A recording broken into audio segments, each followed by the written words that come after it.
श्रीरामचंद्रं शरणं प्रपद्ये श्रीरामदूतं शरणं प्रपद्ये।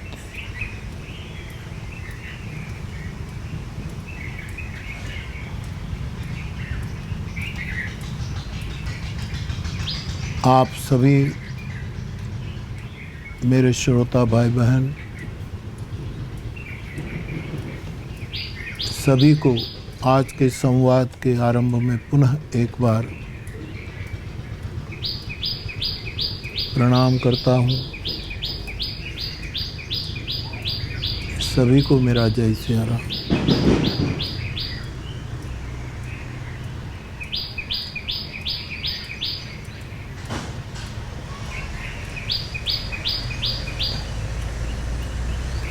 एक जिज्ञासा है दिल्ली से, वहीं से शुरू करूं।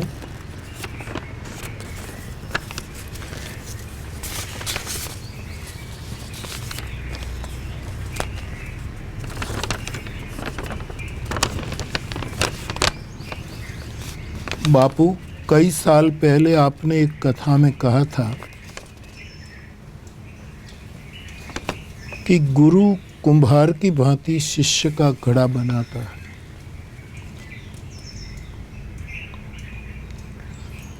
मिट्टी से कंकर निकालने से लेकर चाक पे चढ़ाकर घड़ा बनाने तक की जो व्याख्या थी अति सुंदर एवं मार्मिक थी। आज भी सोचूं तो आंख भर आती है। परंतु अंत में कहा गया कि घड़ा बना के गुरु उस घड़े को टंकार के देखता है कि खरा है कि नहीं, और फिर उसे बाजार में रख देता है। बाजार में रखने का तात्पर्य क्या है?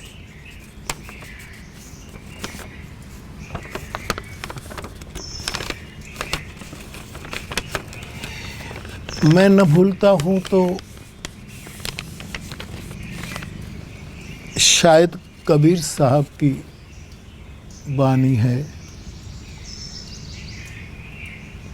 गुरु कुम्हार शिष्य कुंभ है। गुरु कुम्हार है और शिष्य घड़ा है। ये पूरी प्रक्रिया जो कभी कही होगी, आपने उसके बारे में पूछा।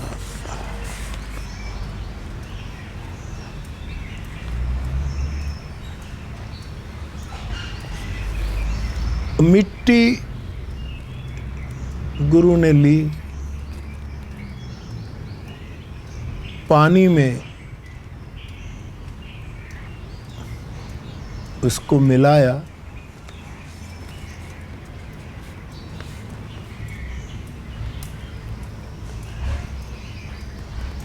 चाक पर चढ़ा करके एक आकार दिया,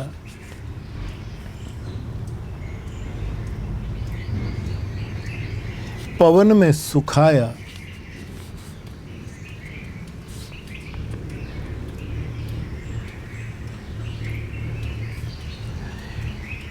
आकाश के नीचे रखा और अग्नि में पकाया।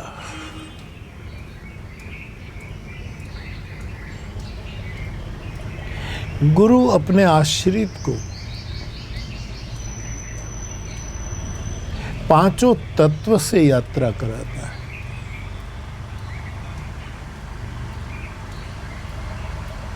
मिट्टी से, जल से,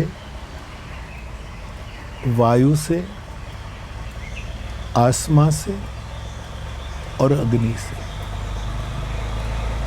गुरु की एक अपनी रचना है। गुरु एक अपने आप में सर्जक है।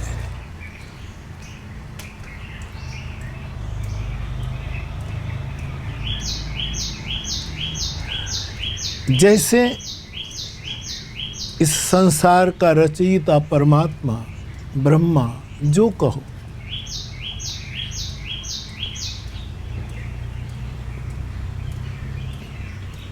इस संसार चक्र को घुमाता है, वैसे गुरु भी एक चाक का प्रतीक है। चाक पर हमारे पिंड को डाल करके हमारा एक नूतन व्यक्तित्व निर्मित करता है। मिट्टी से गुजारना मानी सहनशील बनाना,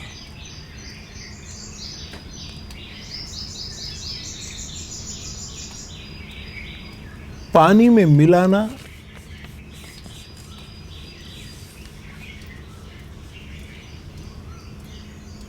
मानी कण कण को संयुक्त करना,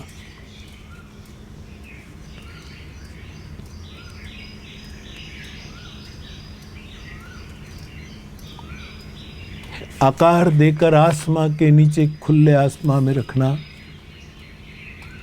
इस घटाकाश को महाकाश का बोध देना और वायु में सुखाना।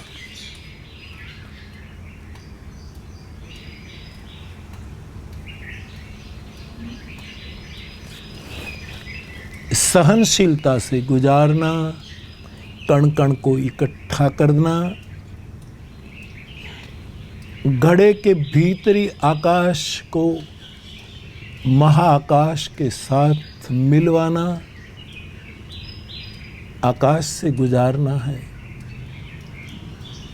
और वायु में सुखाना। एक पावन स्पर्श से पास करना और अंत में अग्नि में पकाना।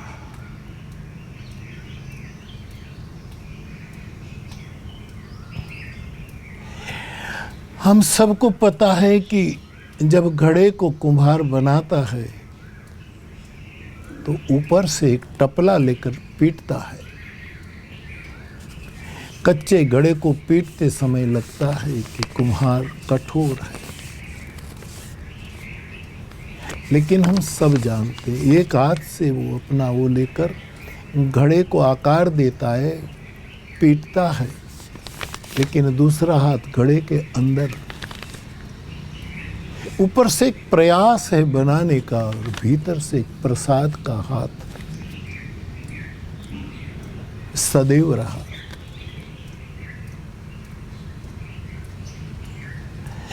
ऐसे आश्रित का कुंभ जब पक गया, आग से गुजर गया, आपका प्रश्न है कि फिर वो बाजार में क्यों रखा गया? बड़ा महत्व का प्रश्न है।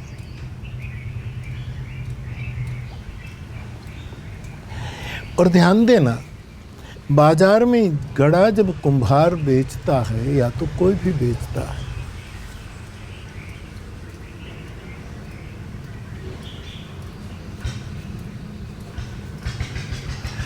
तब क्या होता है? कुम्हार जब घड़े को पीटता है तब तो एक वरद हस्त अंदर से रखता है जो दिखता नहीं, लेकिन बाजार में जब रखा जाता है तो जो टकोरा मारा जाता है वो कुम्हार कम मारता है, खरीदने वाले मारते हैं। जो ग्राहक है वो घड़ा कुंभ को खरीदने आया, वो हाथ में लेकर उसको टकोरा मारेगा कि पक्का है कि नहीं, पक्का है कि नहीं। कुम्हार ने तो पक्का कर लिया ऑलरेडी, पांचों तत्वों से गुजार करके पक्का कर लिया। अब खरीदार खरीदने से पहले उसकी परिपक्वता को जांचता है। आपका प्रश्न है कि गुरु बाजार में क्यों रखता है? बाजार में रखने का मतलब मैं जो समझा हूँ ये कि गुरु आश्रित को पूर्णतः तैयार करके फिर बाजार में रखता है। इसका मतलब है दुनिया की सेवा में उसको रख देता है कि ये मेरा बनाया घड़ा है, आप लो। वैसे तो अमूल्य है,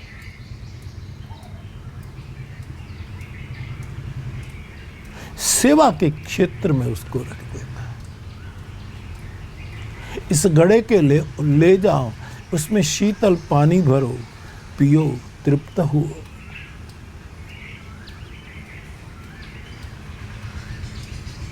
आप टकोरा मारकर कसौटी कर लो। मेरे पास कई यात्रा से गुजरा, आज बाजार तक पहुंचा है। आप ले जाओगे, आपके घर में आएगा, फिर वो आपका घर छोड़ेगा नहीं। एक जगह पर रख दो कोई, वहाँ तुम्हें शीतलता देने के लिए, तुम्हें पवित्रता देने के लिए मेरा आश्रित तुम्हारे घर का एक सदस्य बन जाएगा, तुम्हारे घर की शोभा बन जाएगा। विचार के रूप में भी और आकार के रूप में भी।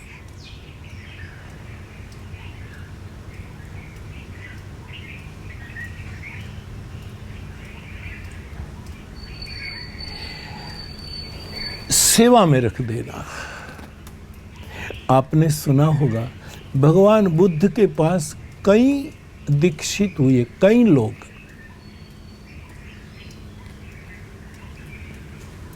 बुद्ध ने भी एक कुम्हार का काम किया, भिक्षुओं को तैयार किया, फिर इन सभी कुंभों को, इन सभी घड़ों को, इन सभी पात्रों को, इन सभी योग्यताओं को विश्व की सेवा में, विश्व मंगल के सूत्र दिलवा करके विश्व में भेज दिए। यही तो बाजार में भेजना है। किसी को लंका भेजा, किसी को जापान, किसी को चाइना, किसी को इधर, किसी को चारों ओर बुद्ध भगवान ने अपने शिष्यों को भेजा। इवन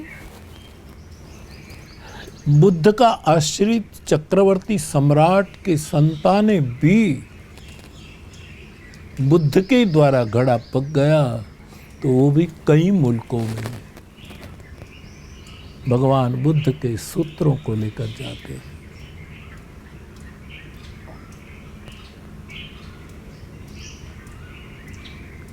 एक घड़ा तैयार हो जाए और कुम्हार के पास ही पड़ा रहे तो उसकी सार्थकता क्या है?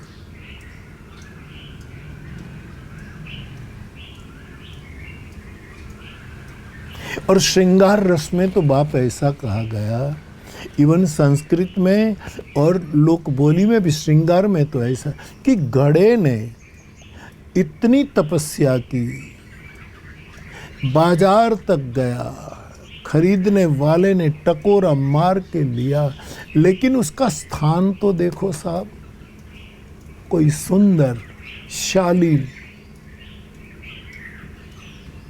खानदान परिवार की बेटी या बहू इस घड़े को अपने सिर पर लेकर, उसमें पानी भरा है, जल भरा है, सिर पर चढ़ा करके वो अपने घर ले जाती है।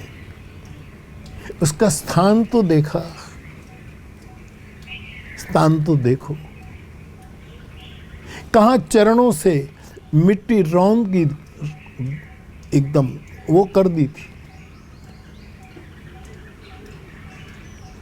और इन तपस्या से गुजरने के बाद एक सुंदर शालीन युवती के सिर पर चढ़ा है। ये उसकी तरक्की है। घड़ा अब शालीनता का शिखर बन गया है।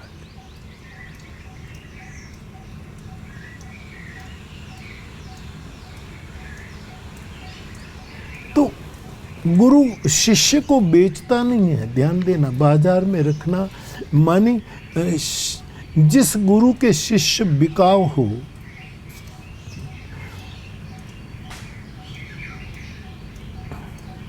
वो टिकाऊ कैसे हो सकते हैं? जिसका गुरु टिकाऊ है, टिकाऊ मीन्स शाश्वत है,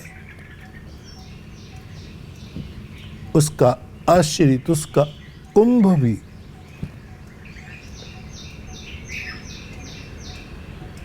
टिकाऊ होता है।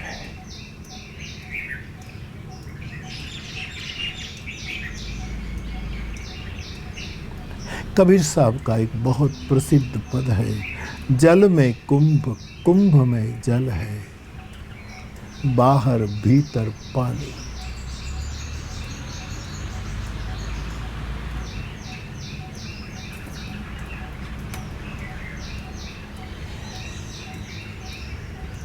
मेरे कहने का मतलब, मेरे भाई बहन, गुरु बाजार में मुक्ता है, रखता है, इसका मतलब है उसको जगत के मैदान में, सेवा के क्षेत्र में रख देता है। सेवा शिष्य से करवाएगा, गुरु सिमरन करेगा।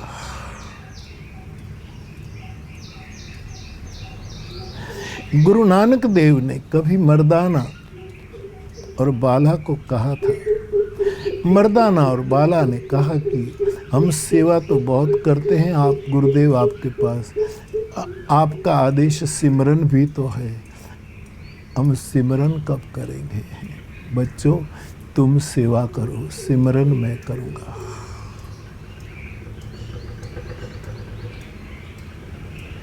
ये पके हुए, मुझे लगता है गुरु नानक देव के ये पके हुए गड़े थे, मर्दाना और बाला।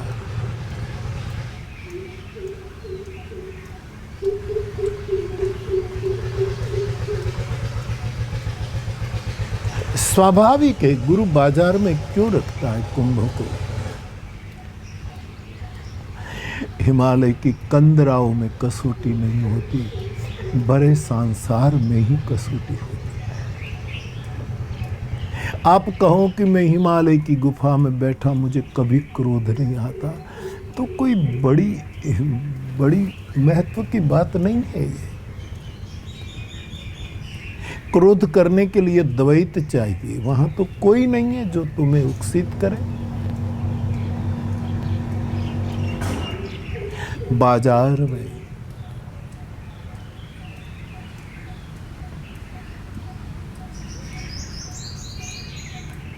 रखने का मतलब यह है, अब तेरे टिकाऊपने की कसौटी है।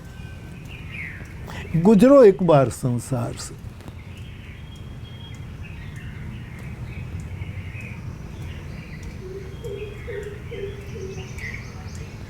और ऐसे महिमावंत कुंभ को जब इस श्रृंगार रस के पक्ष में मैंने कहा कि कोई गोरी के सिर पर चढ़ जाता है, उसकी महिमा इतनी हो जाती है कि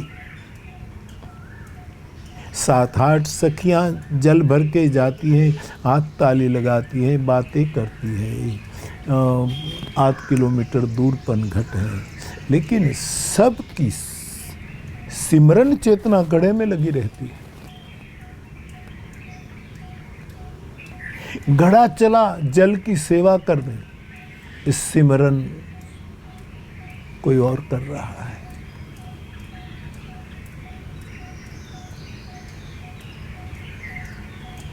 मुझे गजल की पंक्तियां बहुत अच्छी लगती है। मैं ख्याल हूं किसी और का, मुझे सोचता कोई और है। मैं एक ऐसा ख्याल हूं जिसको किसी ने गढ़ा, लेकिन मेरा सिमरन कोई और कर रहा है।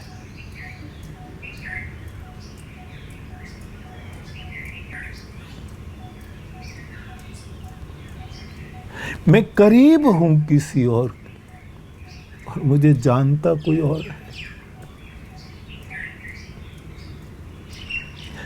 भगवान बुद्ध, भगवान महावीर, पैगंबर साहब मोहम्मद,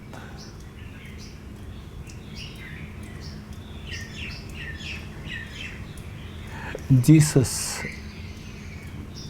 और भारत की भूमि ने तो कितने बुद्ध पुरुष दिए हैं। ये सब परम तत्व को प्राप्त करने के लिए ये सभी कुंभ थे, अपनी अपनी जगह के इस मिट्टी से बने कुंभ।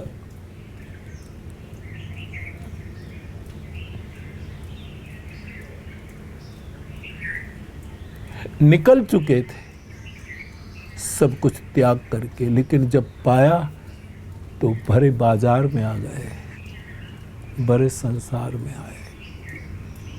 गुरु रखता है, जाओ अब अपने टिकाऊपने की परीक्षा दो।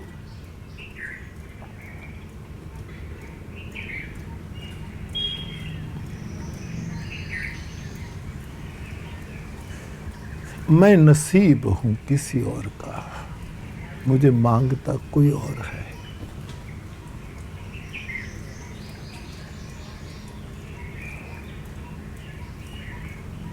तो सेवा में भेद देते। जैसे कल में पूज्यपाद स्वामी शरणानंद जी के सूत्र को वो कर रहा था कि स्वामी जी ने कहा कि अपने निकटवर्ती समाज की क्रियात्मक सेवा करो। ये घड़े को बाजार में रखने की बात है।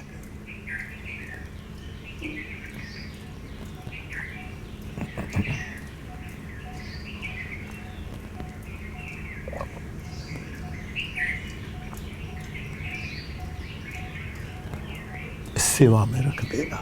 लगेगा कुंभकों की मुझे बनाने वाले ने, मेरे सर्जक ने मुझे खुद से बहुत दूर कर दिया, लेकिन नहीं, रख दिया संसार में। कसौटी तो वही है साहब।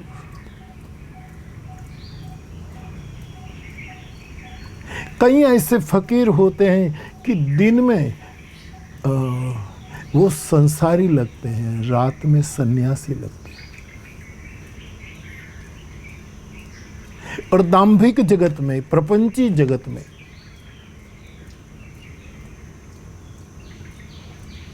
कहीं ऐसे भी हो सकते हैं कि दिन में कुछ और लगते हैं, रात में कुछ और होते हैं।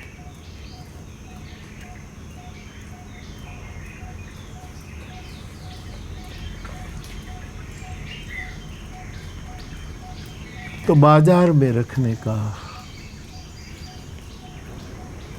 मुझे लगता है यही है। और याद रखना मेरे भाई बहन, जब हम पकते हैं गुरु के पास, तब हमारे पर कितनों की निगाहें होती है। हमारे गांव में 2-3 परिवार कुंभकार, वैसे कई कुम्हार भाइयों के घर है, पूरा एक गली है हमारे गांव में, यहाँ तलगा जला। लेकिन 2 परिवार ऐसे थे जो रोज मिट्टी के बर्तन बनाते थे, घड़े बनाए, तावड़ी बनाए, नलिये बनाए, बहुत से पात्र बनाते थे। मैं छोटा था तो वहाँ जाता था, बैठता था, मुझे अच्छा लगता था। अभी 2-3 महीने पहले उस बूढ़े के बेटे का बेटा मुझे मिला, तो मैंने कहा बेटा अब वो चाक वाला काम आप करते हैं कि नहीं? बोले बापू रखा है, अब तो कम कर दे। मैंने कहा फिर मैं एक बार आऊँगा, मुझे दिखाना।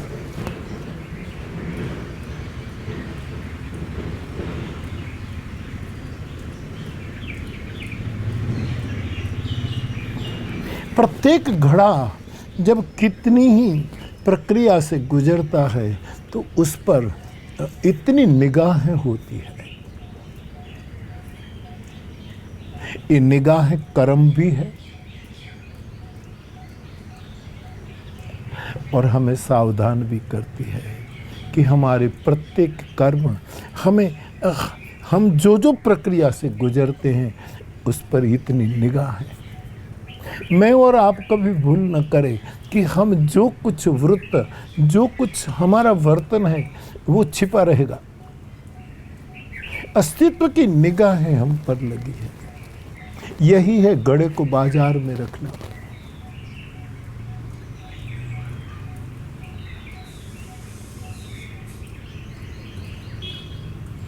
उठती है हर नजर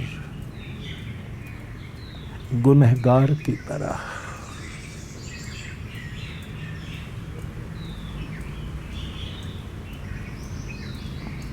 खरीदार की तरह।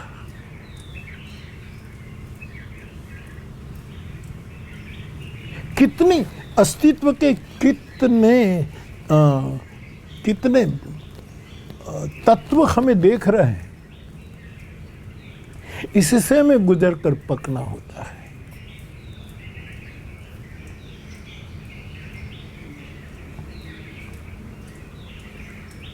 श्रीमद् भागवत जी में एक मंत्र है कि प्रत्येक व्यक्ति की जो प्रक्रिया है, जो प्रत्येक व्यक्ति सोचता है, करता है, हम और आप जैसे हम संसारी लोग, ये तो संवाद है, उपदेश थोड़ा है। हमारे पर कितनी निगाहें,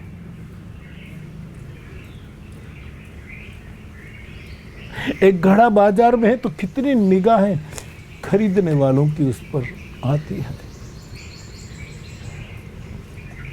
हमें भी बहुत, इसलिए मेरे फ्लावर्स, कोई भी निर्णय, कोई भी कर्म, जहाँ तक गुरु कृपा से मिले, सत्संग के विवेक से थोड़ा ठहर कर सोच लेना कि मेरी प्रत्येक क्रिया को कोई देख रहा है।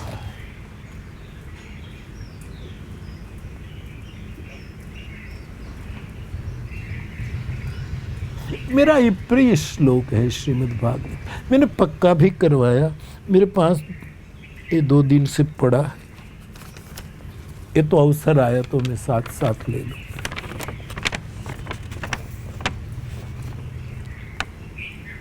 नित्य चंद्रावनिला नलौच और भूमिरापो हृदयम यमश्च अहश्च रात्रिश्च उभे च संध्ये धर्मश्च जानाति नरस्य वृत्तम। हमारी प्रत्येक चेष्टा को इतने तत्व निगाहें रखे हुए हैं, कोई काट नहीं सकता इन सूत्रों को।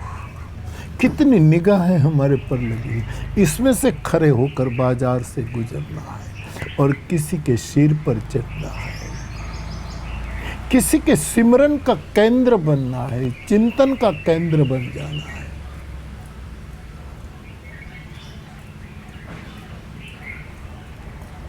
एक तो हमारे प्रत्येक वर्तन को सूर्य देखता है। कहां जाएंगे साहब?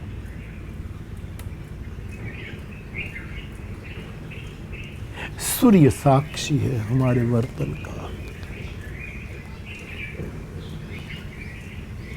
दूसरा चंद्र देखता है हमें।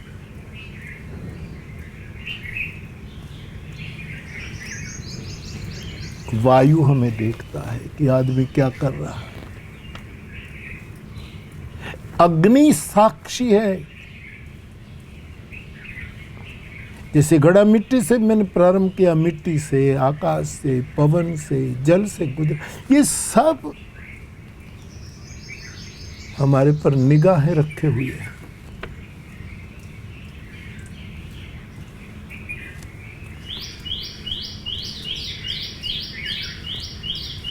तो दिशाएं हमें देख रही, कहीं भी जाए दिशाएं हमारे वर्तन की साक्षी है।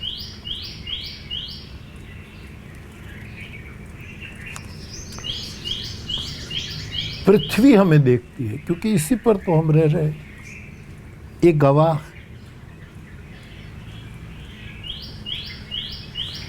जल हमारे वर्तन को देख रहा है। बाहर भीतर पानी, सब जगह से हम गिरे हैं।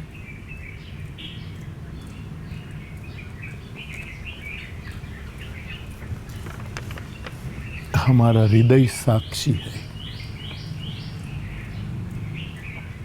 कभी कभी सामान्य हित के कारण, सामान्य हेतु के कारण, सामान्य स्वार्थ के कारण हम गलत कदम उठाते हैं, तब भीतरी हृदय हमें रोकता है, क्योंकि ये गवाह है, ये साक्षी है कि मत कर। लेकिन माया विमोहित हम जैसे जीव हृदय की मत सुनता ही नहीं। खुमार साहब का एक बड़ा प्रसिद्ध सीधे साधे शब्दों में शेर रहा, दिल और अक्ल जब अपनी अपनी कहे खुमार, तब अक्ल की सुनिए और दिल का कहा कीजिए। हृदय को प्रधानता दी जाए। हृदय साक्षी है। हृदय, भागवतकार कहते यमराज साक्षी है हमारे क्रियाकलापों का। दिवस साक्षी है और रात भी साक्षी है, और मध्य में रही संध्या, प्रातः संध्या या सायं संध्या, वो भी हमारे कर्मों की साक्षी है।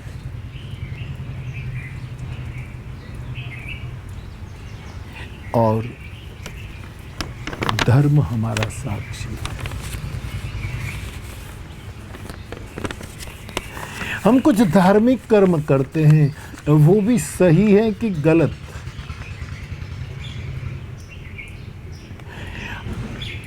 हम जानते हैं कि ठीक नहीं है, लेकिन ज़माने के सामने हम उसको सिद्ध करते हैं कि हम जो कर रहे हैं ठीक। लेकिन साक्षी इतने बैठे हैं। जिस धर्म के वाहक, जिस धर्म के हम अनुयायी होते हैं, वो ही धर्म, वो ही पवित्र विचारधारा हमें घिरी हुई है।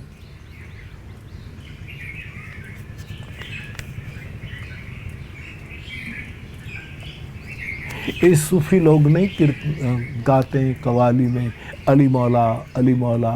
ये आप जानते हैं अली कौन? ये रमजान के दिन चल रहे हैं।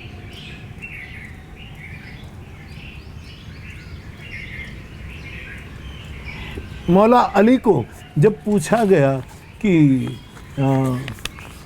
आप बंदगी को किस रूप में ज़्यादा पसंद करते हैं, किस रूप में बंदगी की कौन सी प्रक्रिया आप ज़्यादा पसंद करते हैं, आपने कहा था सर्दी के दिनों में नमाज, गर्मी के दिनों में रोजा, और वर्षा ऋतु में खैरात। यही मेरी बंदगी की कसौटी है, क्योंकि मेरा धर्म मुझे देख रहा है। पूछने वाले ने कहा कि आप स्पष्ट कीजिए, सर्दी के दिनों में नमाज। बोले सर्दी की हमें बर्फ बना दे, इतनी सर्दी के दिनों में जो सुबह नमाज पढ़ना, वही तो बंदगी की कसौटी है। सर्दी के ऋतु में नमाज, ये मैं पसंद करता हूं, ये तपस्या, क्योंकि धर्म देखता है मेरी बंदगी को।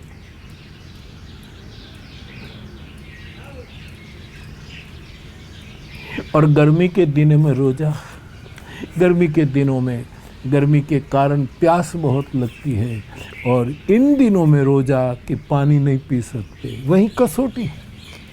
ये मैं नहीं कहता, अली मौला का निवेदन है।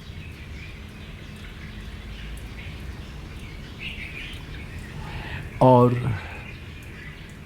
वर्षा में खैरात करना वर्षा ऋतु में, कसौटी काल में धर्म का निर्वहन।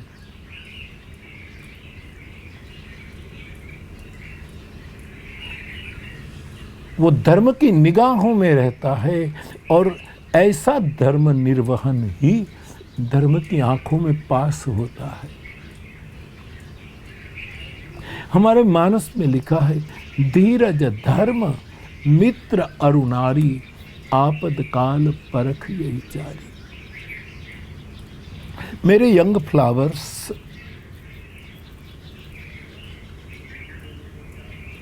मैं केंद्र में आपको रख रहा हूं।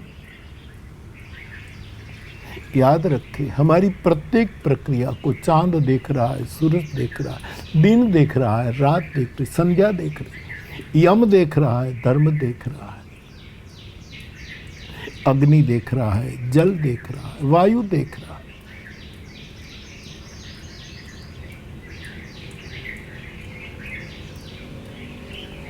गुरु अपने जीवन के कुंभ को इस तरह रख देता है कि इतनी निगाहें लगी है उस पर,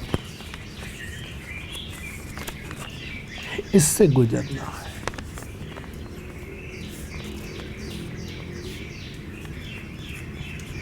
मेरे भाई बहन,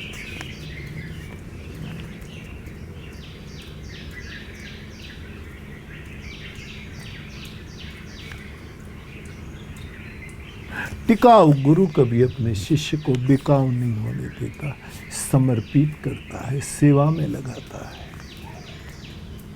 मेरी समझ में यही लगता है। आपने पूछा,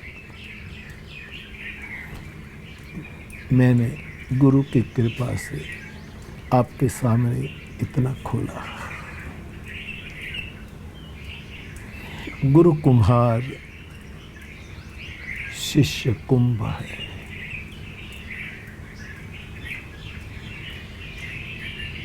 आज मुझे बात तो कुछ और करनी थी, लेकिन आपका प्रश्न मुझे महत्व का लगा, तो मैंने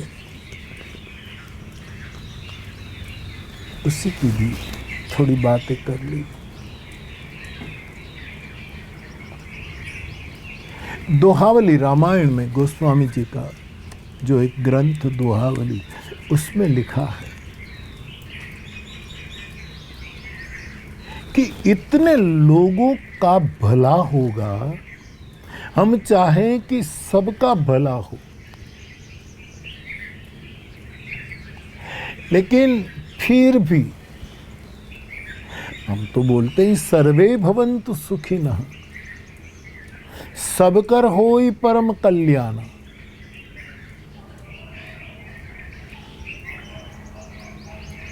सर्वभूत हिताय, सर्वभूत सुखाय, सर्वभूत प्रीताय।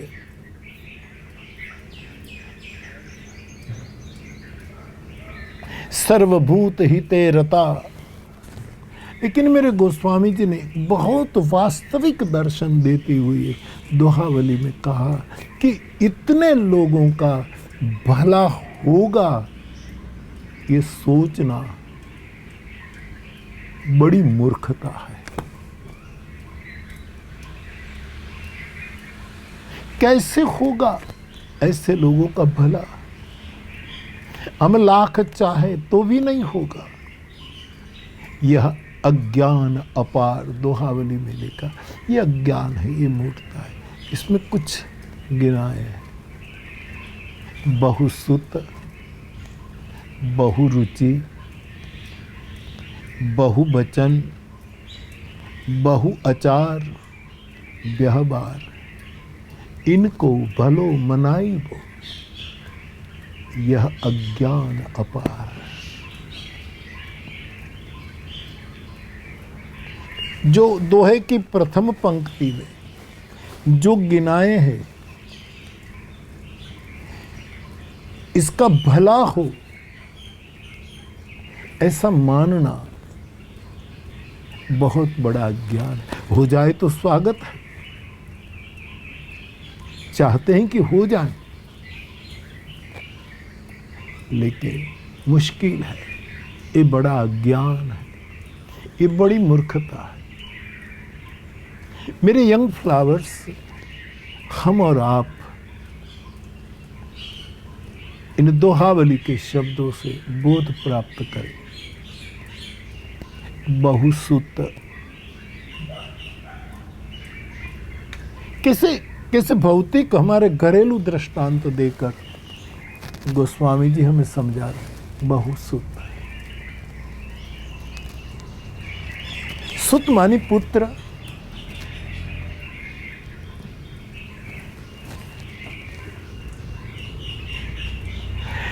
जिस परिवार में बहुत पुत्र हो उसका शुभ हो, ये अज्ञान है, नहीं होगा। और मुझे बहुत अच्छा लगता है गोस्वामी जी का ये बात। सुत शब्द लिखा, सुता नहीं, बेटी नहीं लिखा, बेटा। जिसके घर में बहु पुत्र हो उसका भला कैसे होगा? ये अज्ञान हो तो अच्छा है, हो जाए हम चाहें, लेकिन अच्छा किया गोस्वामी जी ने। जिसके घर में बहुत बेटी हो उसका तो अच्छा होगा ही होगा। ये कितना प्यारा पक्ष है। जब कभी कभी निंदक लोग गोस्वामी जी को नारी निंदक कहकर उंगली उठाते हैं, उसको ये दोहा पढ़ना चाहिए।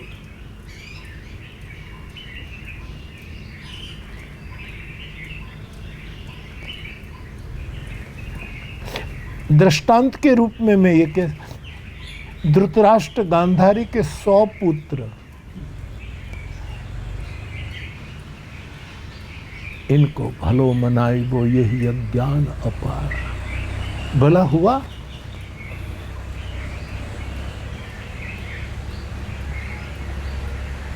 और यह पांडव 5 ही पुत्र है, शुभ हुआ। गति की दृष्टि में, सदगति की दृष्टि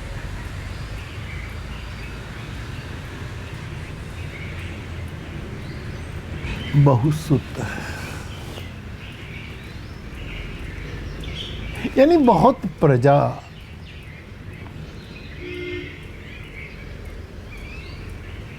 उपनिषद कहते हैं न प्रजया, बहुत प्रजा से हम अमृत नहीं प्राप्त कर सकते। कभी कभी हम कहते हैं ना, तुम्हारी कितनी प्रजा है, यानी तुम्हारे बाल बच्चे कितने हैं देहातों में से? बोले इतनी प्रजा है। न प्रजया,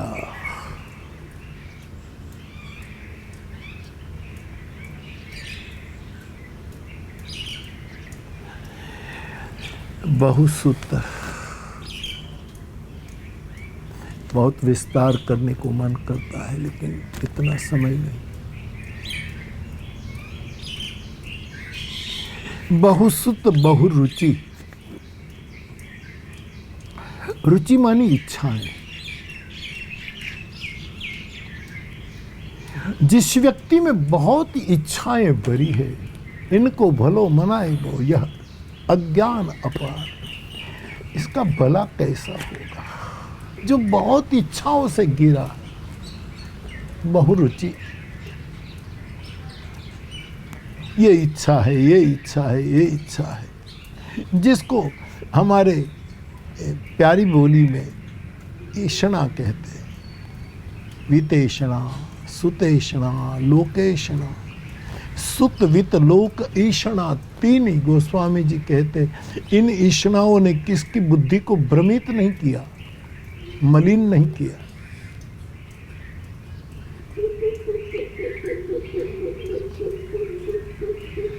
बहुसुत बहुरुचि।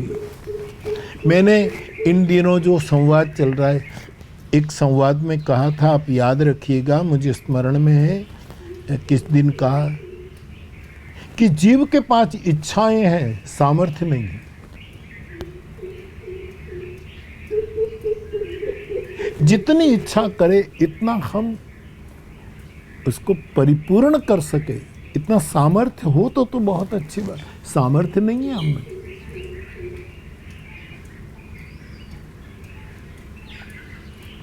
गुजराती में पंक्ति है, आदर्या अधवच रहे, हरि करे सो होई।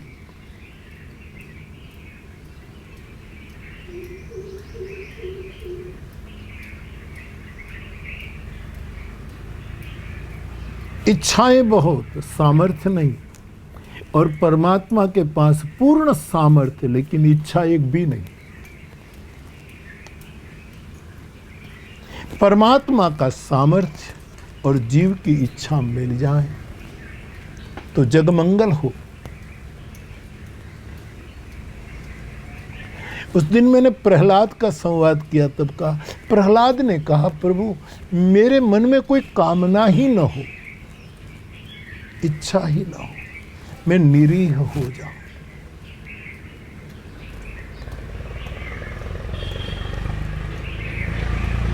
युवान भाई बहन, मेरे फ्लावर्स। हाँ, लोग एक ये भी कहते हैं, ये मैनेजमेंट की शिक्षा में भी ऐसा लोग कहते हैं, मुझे तो अनुभव नहीं, कि भाई बहुत बड़ी बड़ी इच्छाएं करो, फिर पूरा करने के लिए आप मेहनत करोगे और फिर सफल हो जाओ। ठीक है, ये भौतिक जगत का,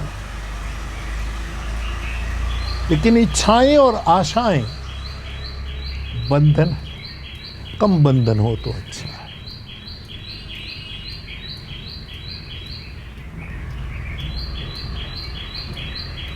एक इच्छा हमें श्रेय की ओर ले जाती, एक इच्छा हमें प्रेय की ओर ले जाती।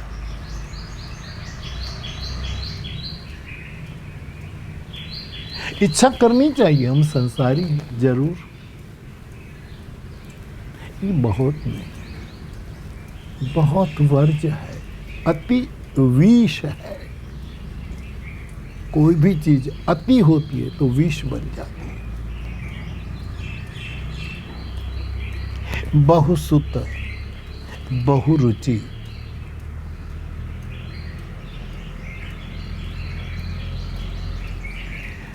बहुवचन।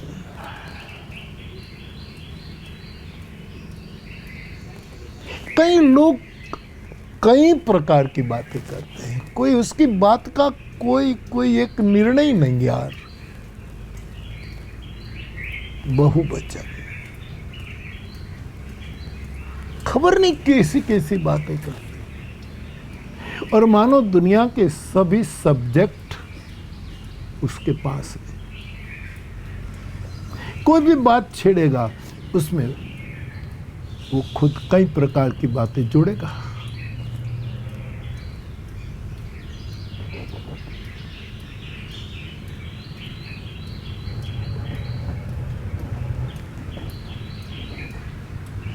हमारे यहाँ व्याकरण में भी हम सीखते हैं ना, बहुवचन, एक वचन, द्विवचन पढ़ते थे, पढ़ाते। एक वचन अच्छा है कि आदमी एक वचन रखे, एक बात पकड़ रखे कि श्री कृष्ण शरणम मम, श्री रामचंद्रम शरणम प्रपद्ये।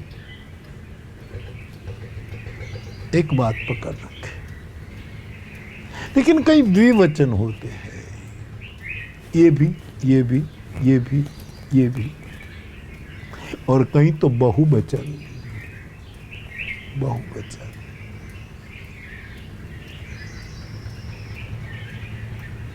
उसका भला नहीं होता साहब।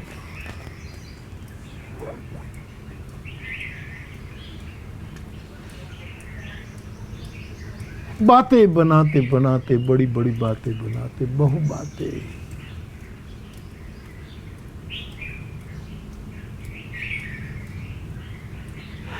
बहुसुत, बहुरुचि, बहुवचन, बहुआचार व्यवहार। कई लोगों के बहुत प्रकार के आचार और व्यवहार होते हैं।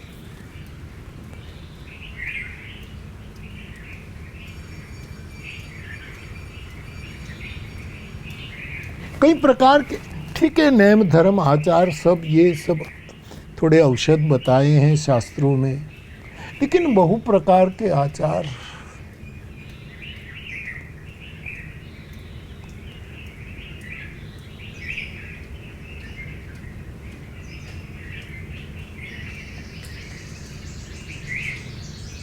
इसका कैसे भला हो। और बहु प्रकार का व्यवहार, कभी ये व्यवहार, कभी ये व्यवहार, बड़े बड़े भरोसेमंद को भी छल जाते हैं। इसका भला कैसे हो?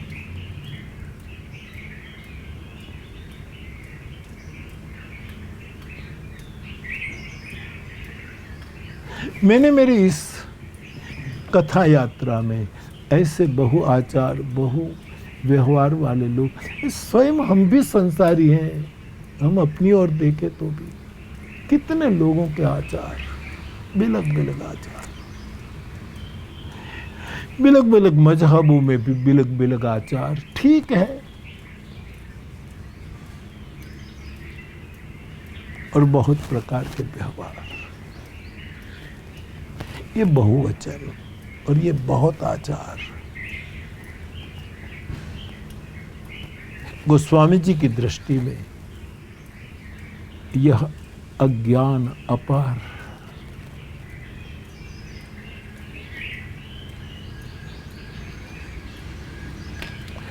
मेरे भाई बहन,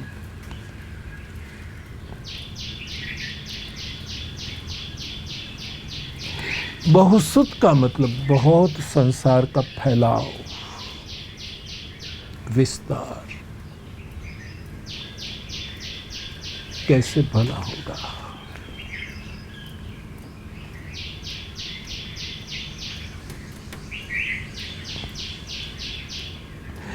एक सभा है तो कई लोग आएंगे तो हम चादरें बिछा देते हैं, लेकिन काम पूरा हो तब चादरें फिर उठा लेनी चाहिए।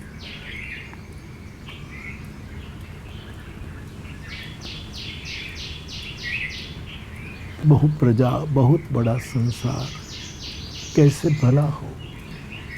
जिसमें पूरी क्षमता हो, ये तो कुछ भी कर सकता। बहुसुत, बहुरुचि, बहुत इच्छाएं।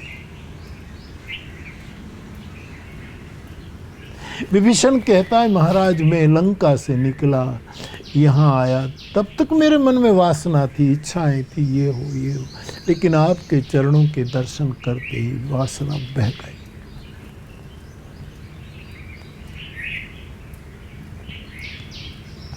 बहुसुत, बहुरुचि, बहुवचन।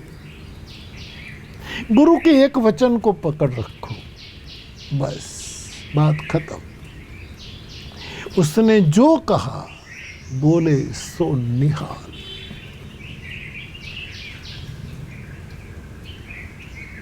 मानसकार कहते हैं, सदगुरु बैद बचन विश्वासा बचन।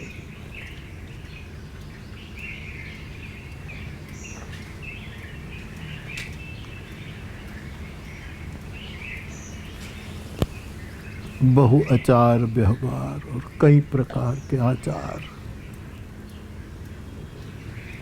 आचार को भी धर्म कहा है।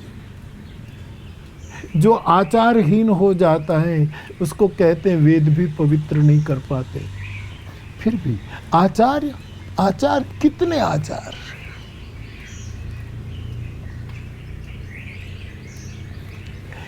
कई प्रकार के आचार हमें श्रमित कर देंगे। विश्राम कहा। और कई प्रकार का व्यवहार, ये लोक संग्रह, इसके रिसेप्शन में जाना पड़ेगा, इसमें ये जाना पड़ेगा, ये करना होगा, ये करना, कई प्रकार के व्यवहार निभाना, ये एक प्रकार का अज्ञान। सम्यक ठीक है, कुछ समय के लिए ठीक है,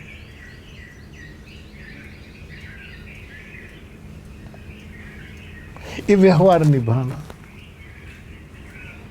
श्रीमद् भागवत जी में अपने पिता को उसका बेटा कहता, त्यज लोक धर्मान मम भजस्व सततम त्यज लोक धर्मान।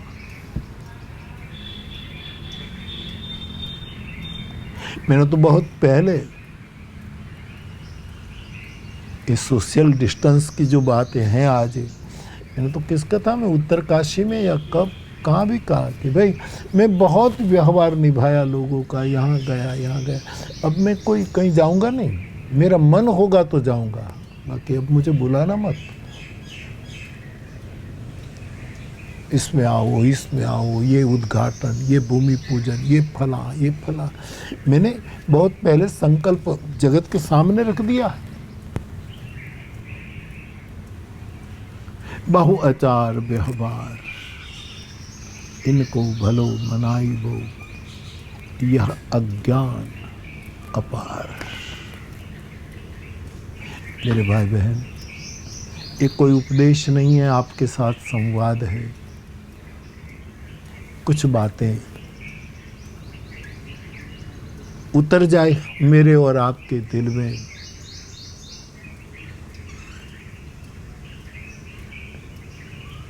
तो जीवन किसी भी विषम परिस्थिति में हम बहुत स्वाभाविक जी सकते हैं। और कुछ विशेष न कहते हुए आज की हरि कथा को यहाँ ही विराम देता हूँ। सर्वे भवन्तु सुखिनः, सर्वे सन्तु निरामयाः। खुश रहो बाप, खुश रहो। कल फिर आपके साथ संवाद लेकर आऊँगा। तब तक विदा लेता हूँ। सभी को मेरा प्रणाम। जय सिया राम।